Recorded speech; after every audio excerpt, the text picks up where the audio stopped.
Hi all, welcome to today's session on post-translational modification. So this is a continuation of our previous lesson on post-translational modification. In the previous session, we have already seen about why this post-translational modification is necessary.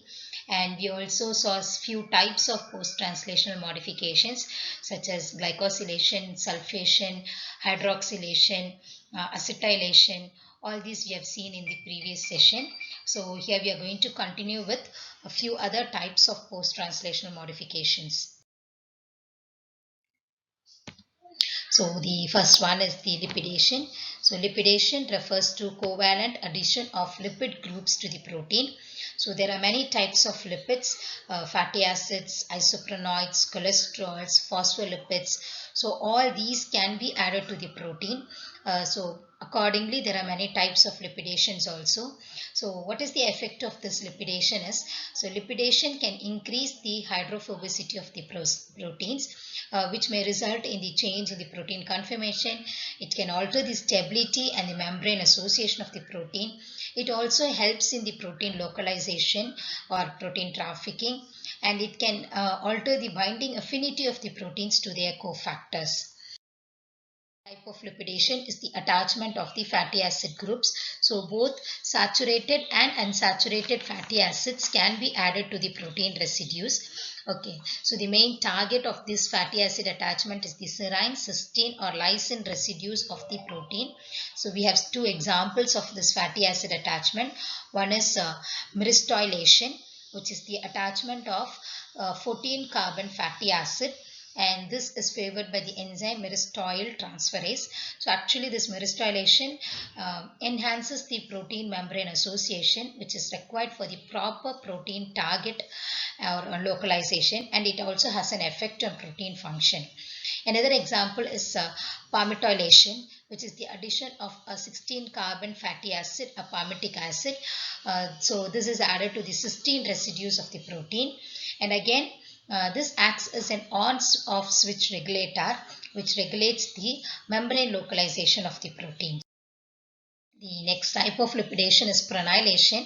So prenylation refers to addition of isoprenoid units to the cysteine of the protein. So nearly 2% of the proteins are prenylated.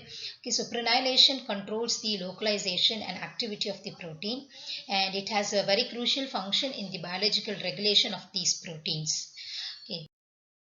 Type of lipidation is GPI anchoring.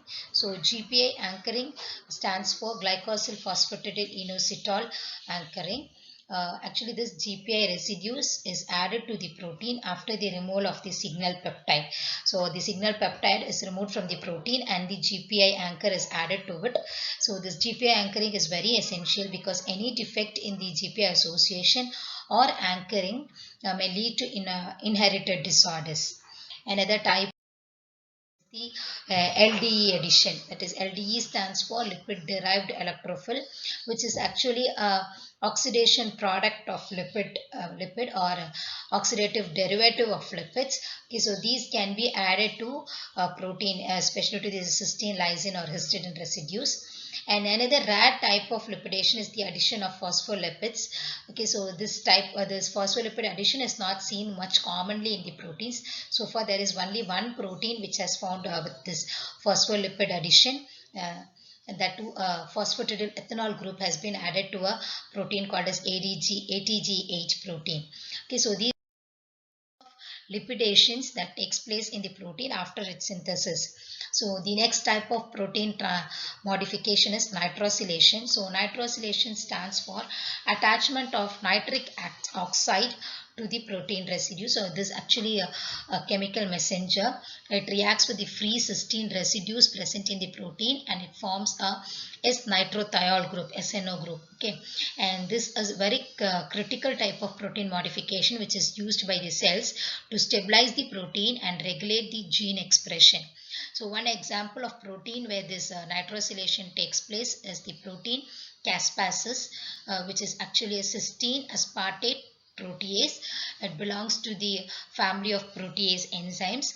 Okay, the function of this protein is to mediate apoptosis and inflammation. So actually this protein is synthesized in its inactive form as procaspase, and it is stored in the mitochondria as an S-nitrothiol derivative. So in response to extracellular or intracellular cues, okay, this protein is released from into the cytosol, where it is denitrosylated and the protein is activated and it induces the apoptosis. So nitrosylation is very essential for the expression of the protein. Type of modification is ubiquitination. So ubiquitination refers to addition of ubiquitin molecules to the protein. So this allows the removal of transmembrane protein from the membrane for cell signaling, and it also alters the cellular localization of the protein. It can also promote protein-protein interaction. Okay, so the main target of this ubiquitination is the lysine residue of the protein. So one or more ubiquitin molecules can be added to the protein. So accordingly we have mono, di or polyubiquitination. Next type of modification is proteolysis. So proteolysis refers to the cleavage of few sequences from the protein, peptides from the protein. So this some of the protein sequence are removed after the protein is synthesized. So under two circumstances this proteolysis takes place in the protein. One is during the removal of signal sequence, and another is for the activation of the proteins. So signal sequence refers to the 20 or so amino acids present in the protein, which acts as a signal for the transport of the protein to its desired location. So actually these signal sequence are involved in the transport of protein to the cell membrane or through the cell membrane to different cellular compartments for the secretion of the protein or for the secretion of the protein from the cell. These are hydrophobic in nature. So in many cases these signal sequences are removed from the protein once the protein reaches their desired location. Okay, and the removal of these signal sequence is catalyzed by the enzyme signal peptidase. Okay, and second type of proteolysis occurs during the activation step. So most of the proteins or enzymes, especially the digestive enzymes, exist in its inactive form, which is we call it as the zymogen form. The inactive form of an enzyme is called as the zymogen form. So these proteins are activated when they are required. So digestive proteins such as trypsin, it exists as trypsinogen, and pepsin is synthesized as pepsinogen. Chymotrypsin is synthesized as chymotrypsinogen. So when required, these proteins are converted to their active trypsin, pepsin or chymotrypsin forms. Okay, that is catalyzed again by the enzyme protease, which acts as a molecular switch and regulates the enzyme activity.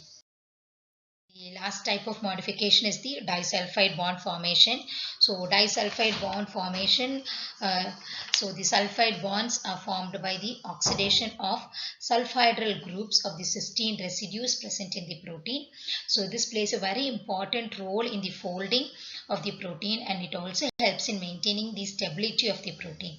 Usually proteins that are excreted into the extracellular medium undergo this disulfide bond formation. So two types of disulfide bonds are formed in a protein. So intra-chain and inter-chain disulfide bonds. So in some of the proteins which contains more than one polypeptide chains, okay, these peptide chains are held together with the help of this disulfide bonds. For example, we have the protein insulin. So it has three polypeptide chains, chain A, chain B and chain C. So all these three chains are held together with the help of this disulfide bonds. These are some types of post-translational modification that a common modification that occurs in the proteins. So as we have seen earlier, so every modification has its own function or has its own effect on the function or on the structure of the protein. So they are going to affect the biological properties of the protein or the physiological process. Okay, so here we have listed few of the functions, how it is going to affect the protein function. So what is the type of modification and how it is going to alter the structure of the or function of the proteins. So with this we come to the end of the protein post-translational modification. Thank you for watching.